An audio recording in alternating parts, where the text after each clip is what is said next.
Mister Stephen यांनी आपले बोलणे पुढे चालू ठेवत म्हटले, मिस्टर रॉय, तुम्हाला माझ्या मुलीशी लग्न करावे लागेल.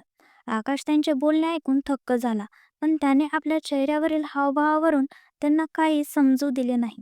तिथेच युवराजला मात्र घाम सुटला होता. त्याला माहीत होतं की आकाशसाठी आराध्या काय आहे. जेव्हापासून आकाश इथे आला होता तेव्हा त्याने त्याला जास्तीत जास्त वेळ आराध्याशी बोलतानाच पाहिले होते. पण जगाच्या नजरेत तो आज देखील अविवाहितच होता. कारण आकाश आणि आराध्याच्या लग्नाबद्दल कोणालाही माहिती नव्हती आणि कोणाला गोलूबद्दलही माहिती नव्हती आणि मीडियामध्ये कोणाची त्याच्या विरोधात काही लिहिण्याची हिंमतही नव्हती. आकाशने एक नजर कॅथरीनकडे पाहिली, जिच्या चेहऱ्यावर आपल्या वडिलांचे बोलणे ऐकून एक वेगळीच चमक होती आणि एक कुटील हास्य देखील. आकाशला सारा प्रकार समजायला एक क्षणही लागला नाही. त्याने मिस्टर स्टीफनकडे पाहिले आणि बोलला, मिस्टर स्टीफन, मला वाटतंय तुमचा काहीतरी गैरसमज झाला आहे. मी इथे एक बिझनेस डीलला आलो आहे, लग्नाच्या प्रस्तावासाठी नाही. त्याच्या बोलण्यात एक रुबाब आणि राग दोन्ही होते. मिस्टर स्टीफन यांनी त्याच्याकडे पाहत म्हटले, नाही नाही मिस्टर रॉय, खरं तर माझी मुलगी तुमच्यावर खूप प्रेम करते आणि तिला तुमच्याशी लग्न करायचे आहे. त्याचे बोलणे ऐकून युवराजने घाबरत आपल्या मनात म्हटले, हे लोक का वेड्यासारखी कामे करत आहेत. जर हा राक्षस जागा झाला तर सर्वांची काही खेर नाही. आकाशने जेव्हा मिस्टर स्टीफन यांनी म्हटलेले बोलणे ऐकले तेव्हा रागाने बोलला, तर मग काय झाले. तुमची मुलगी माझ्यावर प्रेम करते की माझा तिरस्कार करते, हा प्रेम आणि आयुष्याचा विषय आहे. मी इथे व्यावसायिक उद्देशासाठी आलो आहे, कोणत्याही लग्नाच्या व्यवहारासाठी नाही. आणि तुमच्या माहितीसाठी सांगतो, मी एक विवाहित पुरुष आहे आणि मला 3 वर्षाचा मुलगा देखील आहे. आणि तुमच्या माहितीसाठी मी एकच स्त्रीवर प्रेम करणारा माणूस आहे. हे ऐकून ते दोघे बाप लेकी हादरून गेले. त्यांनी अशी अपेक्षा केली नसेल की असेही काही असू शकते. आकाशच्या बोलण्याने कॅथरीन कुठेतरी खूप जास्त दुखावली गेली होती. पण याआधी ती काहीतरी चुकीचे बोलली असती किंवा वागली असती. आकाश तिथून व्यवहार रद्द करून लगेच निघून गेला. त्याने बाहेर युवराजला परतीच्या प्रवासाची विमान तयार करण्यास सांगितले. तेव्हा युवराज बोलला, बॉस, आता आपण इथे आहोत तर फक्त एक दिवस अजून थांबूया. खरं तर मिस्टर रॉबर्ट तुम्हाला कधीपासून भेटू इच्छित होते. आकाशने त्याच्याकडे पाहिले आणि बोलला, त्याच्याशी तू तुझ्या हिशोबाने व्यवहार कर आणि पुढची सभा त्याच्यासोबत निश्चित कर. यावेळी मला फक्त घरी जायचे आहे, बाकीचे काम प्रतीक्षा करू शकते. युवराज त्याचे बोलणे ऐकून आश्चर्यात होता. त्याचा मालक आज पहिल्यांदाच कामापेक्षा घरच्या ओढीला महत्त्व देत होता. पण आकाशच्या मनात यावेळी फक्त आराध्यात चालली होती. त्याला फक्त जाऊन तिला घट्ट आपल्या कुशीत घ्यायचे होते. युवराजने त्याच्यासाठी 1 तासाच्या आत त्याचे विमान तयार करून घेतले. आकाश आपल्या बंगल्यातून बाहेर पडला आणि वळून त्या घराकडे पाहत बोलला, मी लवकरच येईल आणि यावेळी आपल्या हृदयाच्या ठोक्याला आराध्याला सोबत घेऊन येईन. हे बोलून तो आपल्या गाडीत बसून आपल्या खासगी विमानाकडे निघाला. मुंबई मुंबई रॉय मेन्शन. आराध्या आपल्या खोलीच्या बाल्कनीत स्वतःच आपल्या हातांनी धरून उभी होती. तिने आपले डोळे बंद करून एक खोल आणि लांब श्वास घेतला आणि म्हणाली, I miss you so much Akash. तुमची सवय झाली आहे. मला काय करू आता तर झोपही येत नाही. माझ्या श्वासात समावले आहेत कुठेतरी तुझे श्वास. तुझ्या नावाने चालतात हृदयाचे हे ठोके. दोन जगात शोधल्यावरही ना मिळेल ते समाधान तर फक्त मिळेल मला तुझ्या कुशीत. हे बोलून तिने डोळे उघडले आणि आपल्या पलंगावर येऊन झोपली. थोड्या वेळ कूस बदलल्यानंतर मोठ्या मुश्किलने तिला झोप लागली. पुढची सकाळ. रॉय मेन्शन. आकाशची खोली. पुढच्या सकाळी जेव्हा आराध्याची झोप उघडली तेव्हा तिने आपल्या सर्वात जवळच्या माणसाला स्वतःच्या अगदी जवळ पाहिले. आराध्याने जेव्हा आकाशला आपल्या इतक्या जवळ पाहिले तेव्हा तिने आपले डोळे पुन्हा बंद करून घेतले आणि हळूच म्हणाली, काय आहे. आता तर मला खरोखर आकाश दिसत आहे. आकाशने तिचे बोलणे ऐकून हसला आणि बोलला, बायको. आकाशच्या तोंडातून निघलेला हा शब्द तिच्या हृदयाच्या ठोक्यांना बेकाबू करून गेला. आराध्याने हळूच डोळे उघडून ओल्या डोळ्यांनी त्याच्याकडे पाहिले. तिला अजूनही हे स्वप्नच वाटत होते. तिने हळूच आपला हात पुढे केला. तिचा हात थरथरत होता. तिला वाटत होते जणू ती स्वप्नात आहे. आता ती आकाशला स्पर्श करेल आणि तो गायब होईल. याच विचाराने तिने आपला हात आकाशच्या गालावर ठेवला. तेव्हा आकाशने आपला हात तिच्या हातावर ठेवला आराध्या झटकन त्याच्या छातीशी बिलगली. तिने त्याला खूप घट्ट पकडून ठेवले होते. आता ती त्याला स्वतःपासून दूर जाऊ देऊ इच्छित नव्हती. तिथेच आकाशच्या हाताची पकड देखील आराध्याच्या पाठीवर खूप मजबूत होती. त्याने तिला मिठीत घेतलेले असतानाच म्हटले, I miss you so much बायको. आराध्याने देखील त्याच्याकडे पाहून म्हटले, आय मिस यू टू. ते दोघे एकमेकांच्या खुशीत खूप सुखत होते. तेवढ्यात आराध्याने अचानक त्याला मागे ढकलले आणि म्हणाली, तुम्ही तुम्ही तर 1 महिन्यासाठी गेला होतात ना? अजून तर फक्त 3च दिवस झाले आहेत. आकाश हसला आणि त्याने झटक्यात आराध्याला पणगावर पाडले आणि स्वतः पूर्णपणे तिच्यात हरवून गेला आणि बोलला, माझे तिथे तुझ्याशिवाय मन लागले नाही, म्हणूनच मी परत आलो. हे बोलून त्याने आराध्याचे काही न ऐकता तिच्या छातीवर आपले डोके ठेवले आणि आपला चेहरा तिच्या गळ्यापाशी लपवून बोलला, 3 दिवसापासून मी नीट झोपवू शकलो नाहीये. मला झोपायचे आहे माझ्या प्रियेच्या मिठीत.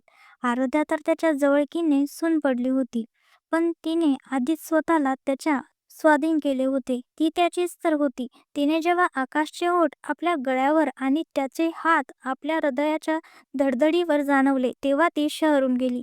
आकाशने आराध्याकडे पाहिले, जणू तो तिच्याकडे तिला जवळ येण्याची परवानगी मागत होता. जेव्हा आराध्याने आकाशच्या डोळ्यात स्वतःसाठी अफाट आणि अमाप प्रेम पाहिले, तेव्हा तिच्या डोळ्यातून अन्यसा अश्रू ओंगळले. आकाशने जेव्हा आराध्याच्या ओल्या डोळ्याकडे पाहिले, तेव्हा त्याने तिचा चेहरा आपल्या हातात धरला आणि बोलला, बायको का रडतेस तू? हे बघ, जर तुझी इच्छा नसेल तर मी काहीही करणार नाही. आराध्याने जेव्हा त्याचे बोलणे ऐकले, तेव्हा झोपलेल्या अवस्थेतच ती त्याच्या छातीशी विलगली. तिने आकाशची कॉलर घट्ट पकडत म्हटले, आकाश मला तुमची गरज आहे. आकाशने तिला आपल्या बाहूमध्ये घट्ट धरले आणि तिचे कपाळाला किस केले. आराध्या अजूनही आकाशच्या गळ्याभोवती आपले हात घट्ट गुंडाळून ठेवलेली होती. आकाशने तिच्या गळ्यात आपला चेहरा लपवला, तिच्या गळ्याचे बेशुमार किस घ्यायला सुरुवात केली आणि मग हळू तो तिच्या खांद्यावर किस करू लागला. आराध्याने आपले डोळे मिटवले होते आणि ती आकाशचे हात आपल्या शरीरावर फिरताना अनुभवत होती. तिचे डोळे मिटलेले होते आणि आकाश फक्त तिचे किस घेत होता. आकाशने आराध्यावर झुकत तिचे ओठ आपल्या ओठावर ठेवले आणि तिच्यावर अफाट प्रेम करू लागला. आराध्या सुद्धा आकाशला साथ देत होती. जेव्हा आकाशला जाणीव झाली की आराध्याचा श्वास अडखळू लागला आहे, तेव्हा त्याने तिला मुक्त केले आणि तिच्या छातीवर डोके ठेवून झोपताना म्हणाला, आत्तासाठी सोडून देत आहे, पण आज रात्रीसाठी तयार राहा. आज रात्री मी तुला खाऊन टाकेल. हे बोलून त्याने आराध्याच्या ओठावर पुन्हा एकदा आपले ओठ ठेवले. आराध्याने त्याचे बोलणे ऐकून लाजून गेली. थोड्याच वेळात आकाश आणि आराध्या निद्रेच्या अधीन झाले. अवनीची खोली. सकाळी सकाळीच रणजित अवनीच्या खोलीत आला. त्यावेळी अवनी आंघोळ करून बाहेर आली होती. रणजितने तर दार ठोकणे देखील गरजेचे समजले नाही. तो संकोच न बाळगता तिच्या खोलीत शिरला होता. जेव्हा अवनीने दरवाजा उघडायचा आवाज ऐकला, तेव्हा तिने मागे वळून पाहिले. रणजितला तिथे पाहून एक क्षणासाठी तिचा श्वास रोखून गेला. तिने मनातल्या मनात स्वतःशी म्हटले, नाही, पुन्हा नाही. रणजितजी, तुम्ही का माझ्यासमोर वारंवार येता? तुम्हाला मला मारायचे आहे का? एकतर तुमचे माझ्याकडे पाहणेच माझ्या हृदयाचे ठोके वाढून देते. रणजित लगेचच तिच्या जवळ आला आणि तिने त्याला आपल्या बाहूमध्ये घट्ट पकडून मिठी मारली. अवनीने डोळे आश्चर्याने विस्फारले होते. तिला समजले नाही की तिने कशी प्रतिक्रिया द्यावी. आणि रणजित तो तो तर स्वतःच्या वागण्यावर चकित होता. त्याने मनात स्वतःशीच म्हटले की हे मला काय झाले आहे? मी असा कधीच वागत नाही. कोणाच्या खोलीत मी कधीपासून परवानगीशिवाय शिरू लागलो? आजवर तर कधीच असे झाले नाही. पण आजकाल माझ्या हालचाली माझ्या नियंत्रणाबाहेर आहेत, जे मी कधी करत नव्हतो. आजकाल ते सर्व उलट काम करत आहे. खरी गोष्ट तर ही होती की रणजित अवनीसमोर स्वतःवर ताबा मिळवू शकतच नव्हता. अवनीला पाहून रणजितचा तो कठोर स्वभाव जणू कुठेतरी नाहीसा व्हायचा. आणि अवनीने जेव्हा त्या दिवशी रणजितला पाहिले होते, तेव्हा त्याला पाहून तिला एक आपुलकीची जाणीव झाली होती. तो आपलेपणा जो तिला तिच्या भावाकडून मिळायचा. रणजितला तिथे पाहून तिची भीती कमी झाली. तिच्यासाठी रणजितचे तिथे असणे तिला सुरक्षित वाटायला लागत होते. आणि जेव्हा तिने त्याला भीतीपोटी मिठी मारली होती, तेव्हा तिला असे वाटले होते जणू तिचे जग या मिठीतच तर आहे. हे समाधान तिला इतर कुठे नाही मिळाले. असो, जेव्हा ते दोघे या सर्व गोष्टीचा विचार करत होते, तेव्हा गोलू कधीपासून त्यांच्याकडे टक लावून पाहत होता. कारण त्याला समजत नव्हते की हे दोघे मोठे लोक काय करत आहेत. त्याने हळूच अवनीचा ड्रेस पकडून खेचला आणि बोलला, "दीदू, तुम्ही हे मोठे लोक कोणता खेळ खेळत आहात? मला पण खेळायचा आहे." अवनी आणि रणजित त्याचे बोलणे ऐकून भानावर आले. अवनीने पटकन आपली नजर रणजितवरून हटवून गोलूवर वळवली. तर तिथेच रणजित देखील इकडे तिकडे पाहू लागला. अवनीने गोलूला कडेवर घेतले आणि म्हणाली, "आम्ही कुठला खेळ खेळत होतो? आम्ही कुठे खेळ खेळत होतो? पण चला खेळूया." तिने हे बोलले तेव्हा गोलू खुश झाला. पण तेवढ्यात रणजितचा आवाज आला. त्याने गोलूला पाहिले आणि म्हणाला, "पण गोलू काका तर तुम्ही मनोरंजन उद्यानात घेऊन जाणार होते." बस गोलूने एवढेच ऐकले आणि तो आनंदाने उडी मारत रणजितच्या कडेवर आला. अवनीने रणजितकडे रागाने पाहिले, तर रणजितने तिच्याकडे बघून डोळा मिचकावला. अवनी थक्क होऊन त्याच्याकडे पाहतच राहिली. रणजितने गोलूला खाली उतरवले आणि म्हणाला, "तुझ्या मम्मा डॅडांना त्रास देऊ नको. बाकी सर्वांना सांगून दे, आपण सर्व फिरायला जात आहोत." गोलूने मोठ्या स्मित हास्यासह होकार दिला आणि उड्या मारत तिथून गेला. अवनी सुद्धा तिथून जाण्यास पळाली. तेव्हा रणजितने तिचा हात पकडून तिला आपल्याकडे खेचले आणि तिचे दोन्ही हात वळून तिच्या पाठीमागे लावले. अवनी त्याच्या तावडीतून सुटण्यासाठी धडपड करू लागली, पण रणजित तिला सोडण्याच्या विचारात नव्हता. अवनी आणि रणजित एकमेकाच्या खूप जवळ होते आणि अवनीच्या हृदयाचे ठोके खूप वाढले होते. ती कुठेतरी घाबरली देखील होती रणजितच्या इतक्या जवळकीमुळे. रणजितने तिला फिरून दरवाजाला टेकवून धरले. तिचे एक हात अजूनही तिच्या पाठीवर रणजितच्या हातात बांधलेले होते. अवनीने घाबरत म्हटले, रणजितजी, सोडा आम्हाला." "का? काय करत काय करत आहात? काय करत आहात तुम्ही?" रणजितने हळूच तिच्या गालावर आपले ओठ ठेवले. अवनीचा श्वास जणू थांबलाच आणि तिचे डोळे मिटी गेले. रणजित तिच्या खांद्यावर आपली हनुवटी टेकवत बोलला, "इतकी भीती? ती पण माझ्याकडून?" हे बोलून त्याने तिचे हात सोडून दिले. तेव्हा अवनीने आपले डोळे उघडले. तिच्या डोळ्यात हलका ओलावा उतरला होता. ती घाबरलेली होती. हे पाहताच रणजितच्या हृदयात एक कळ उठली.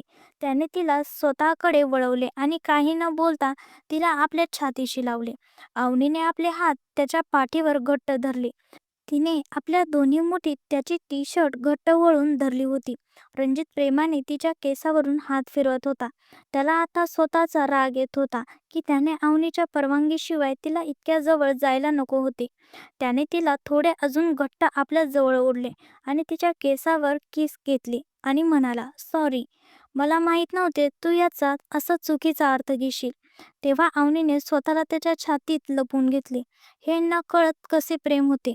हे नकळत कसे प्रेम होते, ज्यामध्ये प्रेमाची कबुली कुठे नव्हती. बस एकमेकांची सोबत होती, विश्वास होता. ना मुलाखत झाल्या होत्या, ना काही बोलणे झाले होते. तरीही एहसासाने हृदयांना मिळून दिले होते. अवनीने त्याला सोडले आणि ती त्याच्यापासून दूर झाली. रणजितने तिला पाहिले, जी त्याच्यासमोर मान खाली घालून उभी होती. रणजितने तिचा चेहरा हातात थांबून वर उचलला आणि तिच्या डोळ्यात झाकून म्हणाला, "काय झाले आहे अवनी?" आधी ती काही बोलली नाही. रणजित म्हणाला, "विनाकारणच्या गोष्टी जर डोक्यात येत असतील तर त्या बाहेर काढ आणि आपल्या अस्तित्वावर सवाल करणे बंद कर." अवनी त्याला चकित होऊन पाहत उभी होती. तिच्या मनातील गोष्ट तो न बोलता समजत होता. रणजित पुन्हा तिचे केस सैलवत म्हणाला, "सर्व काही वाईट विसरून जा. चल काही चांगल्या आणि नवीन आठवणी बनवूया." अवनीने त्याच्याकडे पाहून हसत होकार दिला. तेव्हा रणजितने तिला रेडी व्हायला सांगितले आणि स्वतः देखील तिथून निघून गेला. आता घरात फक्त आराध्या आणि आकाशच उरले होते. आकाशची खोली सकाळचे 11 वाजता. साधारण 11च्या सुमारात आकाशचे डोळे उघडले. तेव्हा त्याने आपल्या खाली झोपलेल्या आराध्याला पाहिले. झोपलेल्या असताना ती अतिशय विलोभनीय दिसत होती. आकाशने तिला पाहून म्हटले, "फक्त 4 तासात मी माझ्या 3 रात्रीची झोप पूर्ण केली. एक समाधान आहे तुझ्या कुशीत. आता तर जगायचे आहे या आश्रमात. गोष्ट आहे की किस्सा आहे? पण सत्य तर हे आहे की हा प्रवास तर तुझ्या माझ्या जीवनाचा एक हिस्सा आहे." हे बोलून आकाशने आराध्याच्या ओठावर किस केले. आराध्या हलकी शहरली आणि थोडेसे डोळे उघडत आकाशकडे पाहू लागली. आकाशने तिला पाहून हसत म्हटले, "गुड मॉर्निंग बायको." आराध्या हसून त्याच्या छातीशी बिलगली आणि म्हणाली, "I miss you so much Akash. Please आता कधीही मला सोडून जाऊ नका. आकाशने हसत तिचे कपाळावर किस केले आणि तिच्या डोळ्यात पाहून बोलला, कधीच नाही. हे बोलताच आकाशने झटक्यात उभे राहून आराध्याला बाहूमध्ये उचलले आणि वॉशरूममध्ये घेऊन आला. हे सर्व इतक्या लवकर झाले की आराध्याला काहीच प्रतिक्रिया देऊ शकली नाही. पण आता थोडा मोह आराध्याला देखील झाला होता. 3 दिवस ते दोघे एकमेकांपासून दूर होते आणि यावेळी जेव्हा ते दोघे सोबत होते तेव्हा हा वेळ, हा क्षण त्यांना असाच वाया घालवायचा नव्हता. आकाशने तिला आणून बाथटबमध्ये बसवले आणि स्वतः देखील आपले कपडे काढून बाथटबमध्ये आला. त्याने आराध्याला पाठीमागून मिठी घेतली आणि तिच्या खांद्यावर किस करू लागला. ते दोघे यावेळी फक्त एकमेकांसोबत राहू इच्छित होते. आकाशने आराध्याला स्वतःच्या जवळ करत तिच्या नाईट गाऊन उतरवला आणि तिच्यावर अफाट प्रेम करू लागला. आराध्याला कधी स्वतःमध्ये तर कधी आकाशमध्ये सामावून जात होती.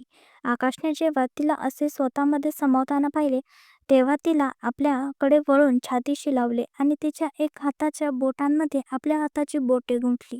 आणि यात तर तुमच्या प्रेमाच्या खुणा आहेत. आकाशने तिचे कपाळावर किस केले आणि तिला बेडरूममध्ये घेऊन आला आणि काही क्षणात आकाश आणि आराध्या एकमेकात हरवून गेले. खोलीच्या खिडक्यातून येणारा सूर्याचा मंद प्रकाश आणि 2 वेगाने धडकणारी हृदय आणि त्यांच्यावर गहिरे होणारे श्वास आणि प्रेमाने भरलेले दृश्य या वातावरणाला रोमॅन्टिक बनवत होते. दिवसाचा उजेड त्या वातावरणाला अधिक सुंदर बनवत होता. बराच वेळ दोघे फक्त एकमेकांच्या कुशीत हरवलेले राहिले आणि थकून एकमेकांच्या मिठीत झोपी गेले. पण या सुंदर क्षणात नजर लावायला कदाचित कोणीतरी परतले होते आणि तो होता प्रताप. आराध्याने स्वतःला आकाशच्या बाहूमध्ये शिथिल सोडून दिले. तसे पाहिले तर आकाशने अजूनही शारीरिक संबंध केले नव्हते, कारण त्याला नीट माहीत होते की आराध्या खूप नाजूक आहे. आतापर्यंत ते पूर्णपणे फक्त 2 किंवा 3 वेळा शारीरिकरित्या जवळ आले होते आणि त्यानंतरही जेव्हा त्याने आराध्याला वेदना आणि त्रासात पाहिले तेव्हा त्याने त्यानंतर तिच्याशी शारीरिक जवळकी केली नव्हती. तसेही आकाशने तिला पूर्णपणे आपले मानले होते. दोघे एकमेकांच्या शरीरापेक्षा जास्त एकमेकांच्या आत्मेत उतरले होते. आराध्याने थोडे डोके वर उचलून त्याच्याकडे पाहिले तेव्हा आकाश आपले डोळे बंद करून आराध्याला आपल्या मिठीत घेऊन बसला होता. आकाशच्या चेहऱ्यावर येणारे जाणारे भाव पाहून आराध्या नीट समजत होती की नेहमीप्रमाणे तो आजही स्वतःवर ताबा मिळवण्याचा प्रयत्न करत होता. आराध्याने त्याच्या चेहऱ्यावर आपला हात ठेवला तेव्हा आकाशने आपले गहिरे निळे डोळे उघडून तिच्याकडे पाहिले. त्या डोळ्यात ज्यात आराध्यासाठी अफाट प्रेम होते. आराध्या फक्त त्याच्या डोळ्यात हरवून गेली. ना जाणे तिला काय झाले. तिने त्याच्या चेहऱ्याला धरून त्याच्या दोन्ही डोळ्यावर आळीपाळीने किस केले आणि त्याचे कपाळ आपल्या कपाळाला लावून डोळे बंद करून म्हणाले, आकाश, आय नीड यू. आकाशने हे ऐकून तिच्याकडे पाहिले. आराध्याने डोळे बंद होते. तिच्या धडकनाचा आवाज आकाश नीट ऐकू शकत होता. आकाशने तिला कमरेतून पकडून स्वतःकडे ओढले आणि तिच्या कानाजवळ ओठ ठेवून म्हणाला, बायको, तुला माहित आहे ना की तू हे सर्व सहन करू शकणार नाहीस. तू आजारी पडशील. आराध्याने हसून पाहिले आणि म्हणाली, तुमची दिलेली प्रत्येक वेदना मंजूर आहे आकाश, आणि यात तर तुमच्या प्रेमाच्या खुणा आहेत. आकाशने तिचे कपाळ किस केले आणि तिला शयनकक्षात घेऊन आला आणि काही क्षणात आकाश आणि आराध्या एकमेकात हरवून गेले. खोलीच्या खिडक्यातून येणारा सूर्याचा मंद प्रकाश आणि 2 वेगाने धडकणारे हृदय आणि त्यावर गहिरे होणारे श्वास आणि प्रेमाने भरलेले दृश्य या वातावरणाला रोमॅन्टिक बनवत होते. दिवसाचा उजेड त्या वातावरणाला अधिक रोमॅन्टिक बनवत होता. बराच वेळ दोघे फक्त एकमेकांच्या बाहूमध्ये हरवलेले राहिले आणि थकून एकमेकांच्या मिठीतच झोपी गेले. पण या सुंदर क्षणांना नजर लावायला कदाचित कोणीतरी परत आले होते आणि तो होता प्रताप. आणि यावेळी त्याचा तिरस्कार आधीपेक्षाही जास्त वाढला होता. पण या सर्वापासून बेसावध रणजित सर्वांना फिरायला घेऊन गेला होता. तर तिथेच आकाश आणि आराध्या एकमेकांच्या कुशीत हरवले होते. मनोरंजन उद्यान. रणजितसोबत सर्व लोक खूप मजा करत होते. गोलू अवनीच्या कडेवर होता. समर्थ आणि तन्वी हातात हात घालून चालत होते. तर तिथेच रणजित, अर्णव आणि तेजस सोबतच्या मागे चालत होता. तेवढ्यात गोलूने एका कॉटन कँडीवाल्याला पाहून अन्वीला म्हटले, दिदू, साखर पेटी मला पण खायची आहे. हे बोलत त्याने आपल्या ओठांवर जीभ ठेवली. अवनी त्याच्या या वागण्यावर हसली आणि म्हणाली, गोलू, तुझ्या दिदूला पण पाहिजे. रणजित कधीपासून त्या दोघांच्या गप्पा ऐकून हसत होता.